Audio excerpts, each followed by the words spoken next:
नमस्कार, हेमराज भारती चैनल पर आप सभी का स्वागत है। प्रिय बंधुओं, यदि आपने अभी तक हमारे चैनल को सब्सक्राइब न किया हो तो प्लीज़ हमारे चैनल को सब्सक्राइब करें और यदि कोई वीडियो पसंद आए तो लाइक अवश्य करें। यदि कोई सुझाव हो तो हमें कमेंट में अवश्य दें। बेल आइकन यानी घंटी सबसे ऊपर 3 घंटी में से पहले आल वाली घंटी को अवश्य दबाएं, जिससे कि वीडियो की नोटिफिकेशन आपको सबसे पहले मिलती रहे। धन्यवाद। नमस्कार, हेमराज भारती। हिंदुओं से या आर्य समाजी कुछ भी गिन लो, हमसे कम से कम दुगने हो चुके हैं। अगले 10 साल में वो सारे वोटर होंगे और हम में से बहुत सारे हम जैसे जो बुजुर्ग लोग हैं हम मर चुके होंगे। और फिर बचेगा क्या? अगर राज एक बार उनका हुआ तो ये बताओ बचेगा क्या? मैं इस्लाम की बेचैनी को महसूस करता हूं। उनके पास कहने के लिए 57-58 देश है, लेकिन वो सारे 57-58 देश मिलकर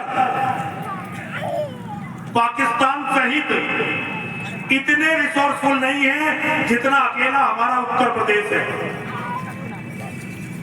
इसीलिए अब वो भारत पर कब्जा करना चाहते हैं और भारत पर कब्जा कर सारी दुनिया से लड़ना चाहते हैं। ये आप समझ लीजिए, एक बार भारत का प्रधानमंत्री मुसलमान बना तो जो उनकी स्ट्रेटेजी है, जो उनका इतिहास है, अगले केवल 20 सालों में वो 40% हिंदुओं का कत्ल कर देंगे। अगर ये घटना 29 में हुई तो 49 तक, 34 में हुई तो 54 तक 40% हिंदू मर्द मार दिए जाएंगे। 50% हिंदू मर्द या तो अपनी इच्छा से या डर के कारण या किसी लालच के कारण धर्म परिवर्तन कर लेंगे।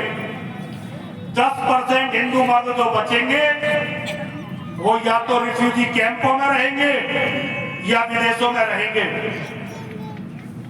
और 100% हमारी बहनों के साथ, बेटियों के साथ एक ही काम होगा, उनके साथ सामूहिक बलात्कार करके वे या तो हमारी बहन बेटियों को अपनी रखेल बना लेंगे या मंडियों में बेच देंगे। हमारा धर्म, हमारा राष्ट्र, हमारा अस्तित्व सब कुछ उसी तरह खत्म हो जाएगा जैसे अफगानिस्तान से खत्म हो गया, जैसे पाकिस्तान से लगभग खत्म हो गया, जैसे कश्मीर से खत्म हो गया, जैसे ईरान से खत्म हो गया, जैसे सियाम से खत्म हो गया, जैसे अरब से खत्म हो गया, उसी तरह से भारत में भी हमारा समूल अस्तित्व नष्ट हो जाएगा। और इसकी योजनाएं हैं उनकी। उन्होंने करोड़ों अरबों डॉलर इस काम के लिए डाल रखे हैं। उनकी संस्थाएं हैं। आज कोई मुसलमान यदि किसी भी कारण किसी हिंदू की हत्या करते तो उसका मुकदमा लड़ने के लिए उनके मौलानाएं, उनकी संस्थाएं हैं।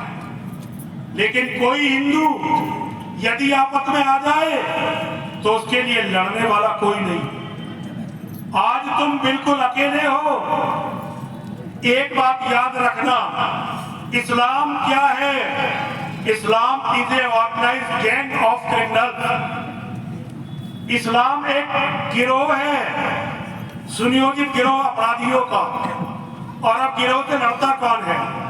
गिरोह से या तो सरकार लड़ती है या गिरोह से दूसरा गिरोह लड़ता है।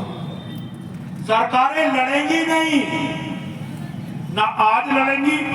योगी से ज्यादा कट्टर हिंदू कभी भी देश या प्रदेश की गद्दी पर नहीं बैठेगा।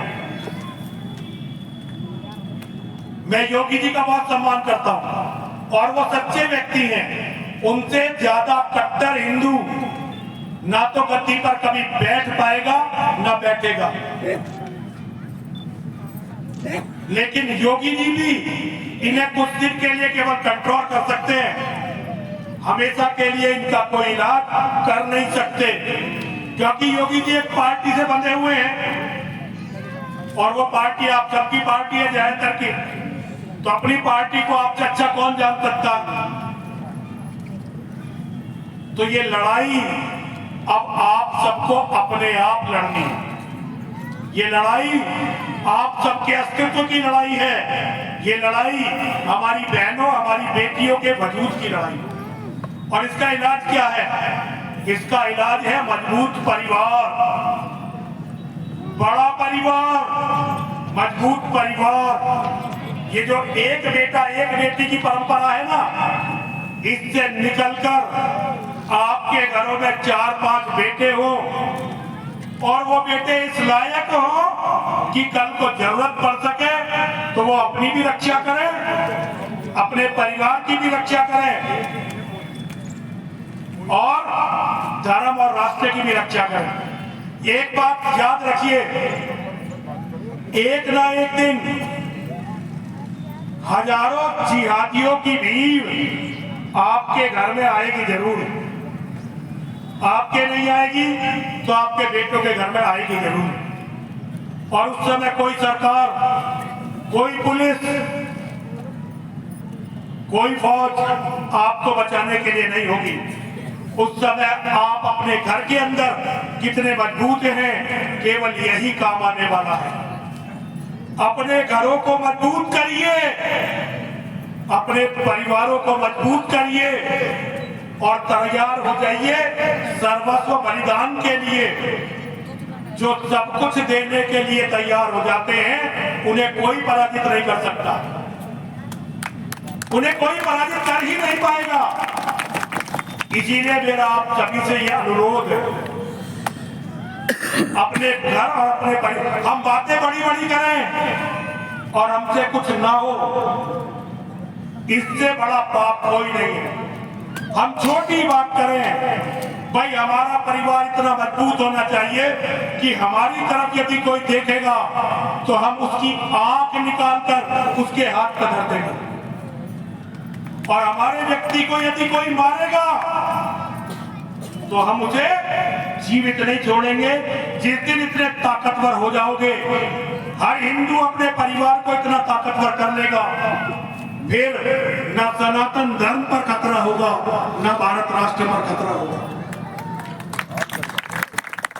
मेरा आप लोगों से केवल इतना अनुरोध है, हमारा धर्म कहता है अस्वम नियम गजम नियम व्याकरम नियम अजापुत्रम बलिम ददियात देवो दुर्बल घातका। अरे घोड़ों की नहीं होती, हाथियों की नहीं होती और शेरों की तो कदापि कदापि नहीं होती। केवल कमजोर बकरों की संतानों की बलि दी जाती है, क्योंकि देव अर्थात भाग्य ये दुर्बल के लिए घातक होता है। अब ये तुम पर है, अब ये तुम पर है कि अपने बेटों को बकरी का बेटा बनाओगे या शेर का बच्चा बनाओगे। यदि अपने बच्चों को शेर का बच्चा बनाओगे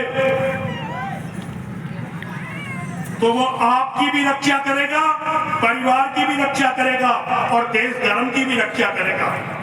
और यदि अपने बच्चों को बकरे का बच्चा बनाओगे तो वो केवल जिहादियों के खाने के काम आएंगे, इसके अलावा कुछ और नहीं करेंगे। मेरा यही अनुरोध है, स्वामी जी की बात मानते रहिए, इनका साथ देते रहिए।